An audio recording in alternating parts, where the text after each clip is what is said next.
알아두면 쓸모있는 에너지 분야 주요 이슈를 쏙쏙 모아 쉽고 재미있게 브리핑해드립니다. 에너지 브리핑, 지금 바로 시작합니다. 한국전력이 유럽 전력시장 진출에 새로운 발판을 마련했습니다. 라트비아 최대 배전 회사인 서달레스 티클스사와 차세대 배전망 운영 기술인 그리드K ADMS를 중심으로 기술 협력을 위한 업무 협약을 체결한 것인데요. 이번 협약은 지난 6월 17일 스위스 제네바에서 열린 제28회 사이레드 제네바 국제 컨퍼런스 현장에서 정치교 한전 안전 영업배전 부사장과 비간츠 라진스, 사달레스 티클스사 부사장을 비롯한 양측 주요 인사가 참석한 가운데 체결됐습니다. 양사는 이번 협약을 통해 그리드K ADMS 실증 및 기술 협력, 배전망 운영 효율화 방안 공동 연구, 유럽 시장 진출을 위한 전략적 협업을 추진할 예정입니다. 그리드K ADMS는 한전이 독자 개발한 배전망 통합 운영 플랫폼으로 2024년 9월 전국 구축을 완료한 최신 시스템인데요. 특히 재생에너지의 간헐성과 변동성에 능동적으로 대응하며 보다 안정적인 전력 공급을 지원할 수 있는 기술로 주목받고 있습니다. 라트비아는 2030년까지 에너지 소비량의 50% 이상을 재생에너지로 전환할 계획인데요. 이런 에너지 전환의 핵심 과제로 꼽히는 배전망 고도화에 그리드K ADMS가 적합한 솔루션이 될 수 있다는 점에서 이번 협약은 상당한 의미를 가집니다. 한전은 앞으로도 이 기술을 중심으로 유럽을 포함한 다양한 국가와의 기술 협력과 공동 사업을 추진하며 친환경 에너지 기반의 글로벌 전력 산업을 선도해 나갈 계획이라고 하는데요. 우리 기술이 세계 속 전력망의 미래를 만들어가는 지금, 그리드K ADMS의 활약을 기대해 봅니다. 국내 연구진이 태양빛만으로 수소를 생산할 수 있는 인공 나뭇잎 모듈을 개발해 그린 수소 상용화에 한 발 더 다가섰습니다. 울산과학기술원 에너지화학공학과 연구팀이 고효율, 고내구성, 대면적 확장성까지 모두 갖춘 모듈형 인공 나뭇잎을 새롭게 선보였다고 밝혔는데요. 이 기술은 자연의 잎처럼 햇빛과 물만으로 수소를 생산하기 때문에 별도의 외부 전력 없이도 작동하며 이산화탄소도 배출하지 않는 진정한 그린 수소 생산 방식입니다. 특히 기존 태양전지 기반 전기분해 방식과 달리 전기 생산 단계를 생략해 시스템 손실은 줄이고 설치 면적도 줄일 수 있는 구조가 특이한데요.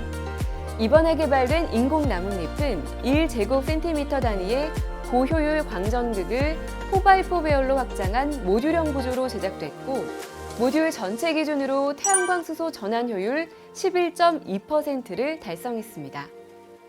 이는 지금까지 보고된 인공 나뭇잎 기술 중 최고 수준으로 상용화를 위한 기준치인 10%를 안정적으로 넘겼다는 데 의미가 큽니다. 또한 자외선의 강한 소재와 특수 봉지 기술을 활용해 140시간 연속 작동 시에도 초기 성능의 99%를 유지할 수 있었는데요.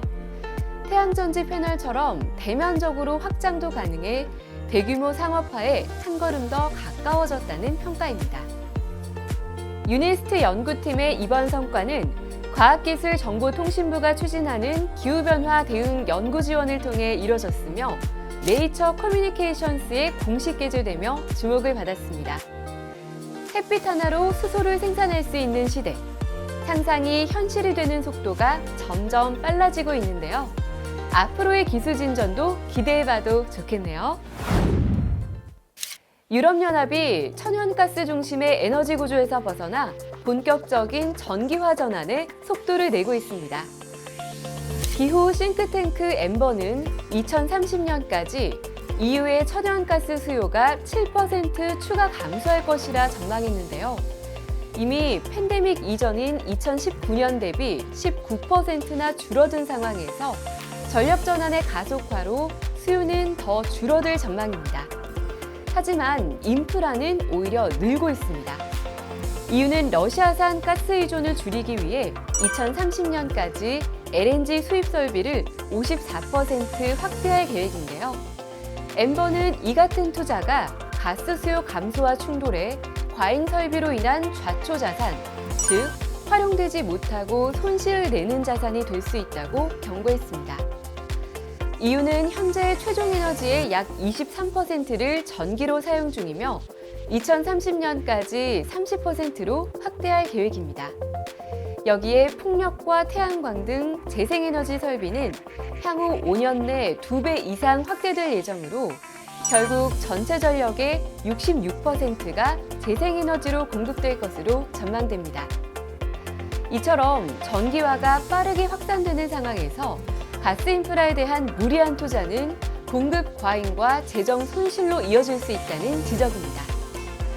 엠버 전력전환 분석가 토머스 해리스는 이유는 전기화된 경제로 명확히 나아가고 있으며 가스 인프라 확대는 결국 막대한 손실로 이어질 수 있다고 강조했는데요. 에너지 전환이 가속화되는 지금, 유럽의 행보는 글로벌 에너지 시장에도 적지 않은 영향을 줄 것으로 보이네요. 여러분은 행복이 무엇이라고 생각하시나요? 많은 사람들이 행복이라는 단어를 거창하게 생각하곤 하는데요. 하지만 행복은 꼭 큰 성취나 특별한 날에만 오는 건 아닙니다. 오히려 아주 작은 습관 속에 숨어 있을 때가 많다고 해요. 하지만 일상의 스트레스 때문에 사소한 행복조차 느끼기 어려운 날들이 많은데요. 이럴 땐 스트레스를 해소하는 작은 습관들을 개발하면 좋다고 합니다. 아침에 일어나 좋아하는 음악을 들으며 출근 준비를 한다거나 이동 시간에 귀여운 동물 영상을 본다거나 퇴근 후에 짧은 산책을 하는 것처럼 말이죠. 이때 중요한 점은 이런 사소한 즐거움을 꾸준히 반복해야 한다는 겁니다. 그렇게 반복된 습관은 어느새 행복이라는 감정을 자연스럽게 우리 몸에 스며들게 해줄 테니까요. 여러분도 오늘 나만의 작은 행복 습관 하나 만들어 보는 건 어떠세요? 그럼 에너지 브리핑은 여기서 마치겠습니다. 다음 시간에 또 만나요.